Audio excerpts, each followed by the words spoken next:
a press statement press di tempat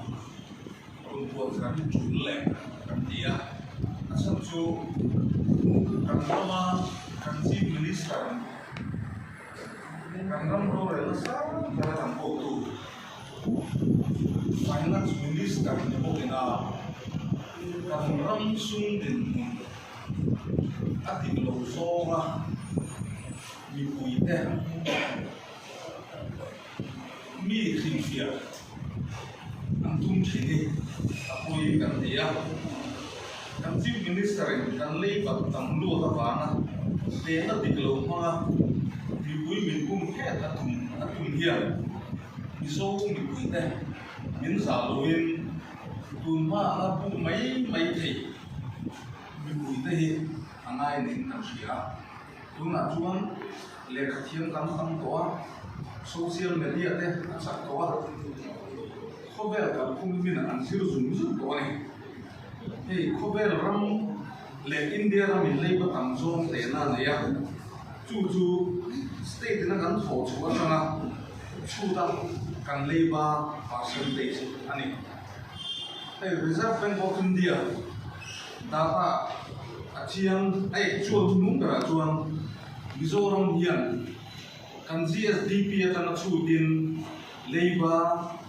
56.7% kan ya india ram leiba na kan ne chuti chung chuan india ram leiba leitlem beranga mi pui te ma a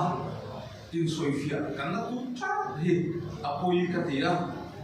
data nung ber ma di se la dang nam thei ania sang ni sok ni pathum budget estimate apo GSDP chana kan leiba tur chu 50.1% ni in india ram leiba na ber kan ni le ton tho ani kan leiba dan in actual chu na pe chuan 53.1% ai asan nai don ti chiang ne me tho chu nga tak le tho chu nei tlem tak bat za thi poisa bat za ta chang chu da fu thei lo awangin khovel emo state da ma ku chuan an tho chu ta em mai ni ma se ta ko han a percentage chu chuan an leiba chu ei atam ni se ta thiam ang zo mi pui ma a diklowa kanin te mizoram state claim te tho chu nei claim te kan leiba a claim barani tiang zo nga mi pui kan in sir te ri a thalo tak se ta ni en tin nan mai kan soinga kum khata cheng moi som ta chok the ni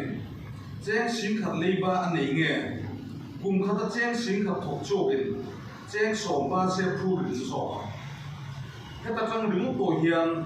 leiba za tam zo mi GSDP atana a percentage za chu tu ti alang chiang dei are nom ni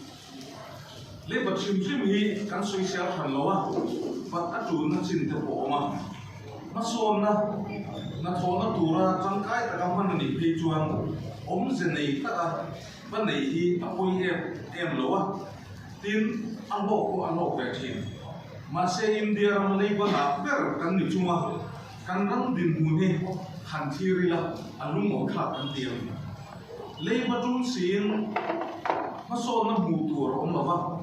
chief minister du sajong le minister chuang te an mom ma minister tak pe chu an department na tho tu an nei lo ni e man ni lo ka po an lo bua e infirm ni kan dia Rajiv Gandhi Stadium ko kan aili tina kan an approve ko lo ni ai zo football cup chu manipur ang mahum dan an khelangai khoi poisa ne budget apo me ro do na war athara graphs pa no do le ko me ni minister ki thei big fa dei chuan an du za ni ya so ra bu sai pang to me ni chu ti lai minister ko tu ta ton ve ngai lo na tho na tu nei lo wa om mai me ta me ni chu ti am chu when ne kan ram kan sum kan en gol da hi ani ya kan ram sum le pai virvel hi mi tlem te puta dian dar takin aluta mi pui tam ber hi chu ni tin ei khozom chopin mang an to ko kan tu lu da dam goin om na bil pa po ta thei thei kan rum tro thum si ni ek dei a serious ni when nia healthcare sum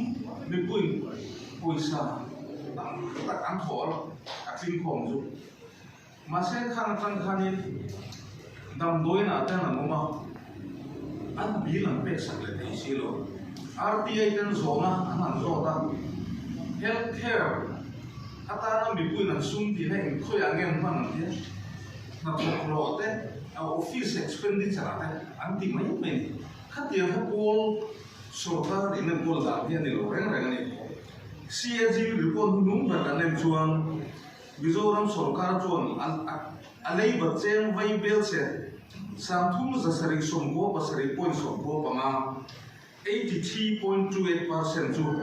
ama leiba alo nei to runna tam mana about 762.33 kan budget atanga 17.72% chu maso na ta na emo thila ma ni so ni an rap kha chu lấy bằng à apoi gì ta hay là chia chu chuan kan finance and goal to chief minister sum em có lại yan apo chăm chia em đi với này yan cái đó soi anh ấy lấy bằng à amma kan lấy ba to min ru quy mẹ tu kan chief minister yan lấy bằng chúng ta ngã chun na đi lâu mangin mình bui mình mega sum en goal thiam lo thu ngồi tu min ama point adiklo di akhir reng asoi dua mi puite wendi tang in gum ti to lo wila akai thoi na moya cham khat po kan state ti omlen ni chuang kan ram hi akhing le to don ani le banga thu le sarkar le tur tan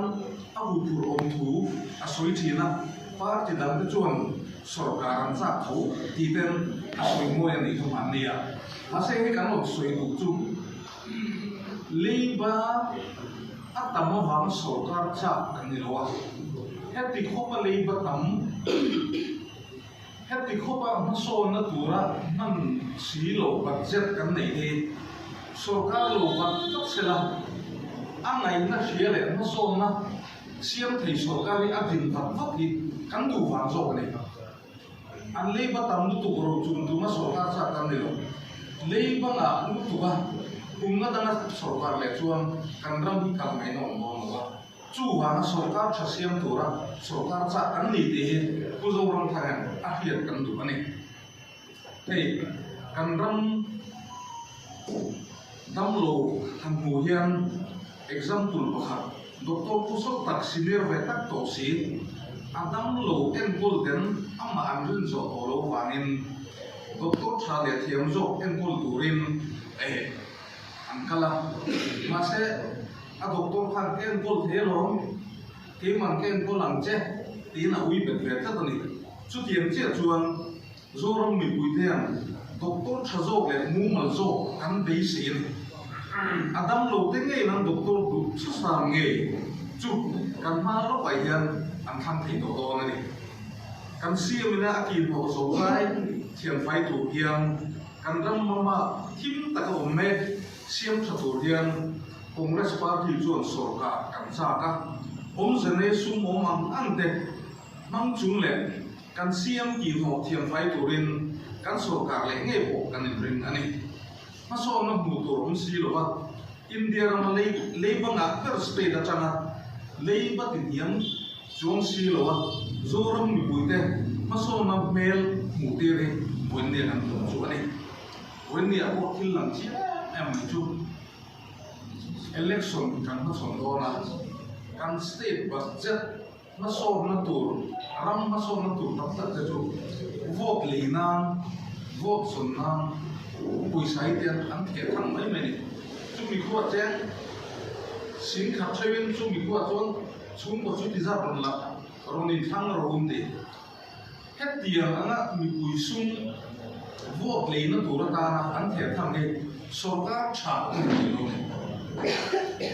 cũng là số hàng lại cái chôn em bên lục địa đây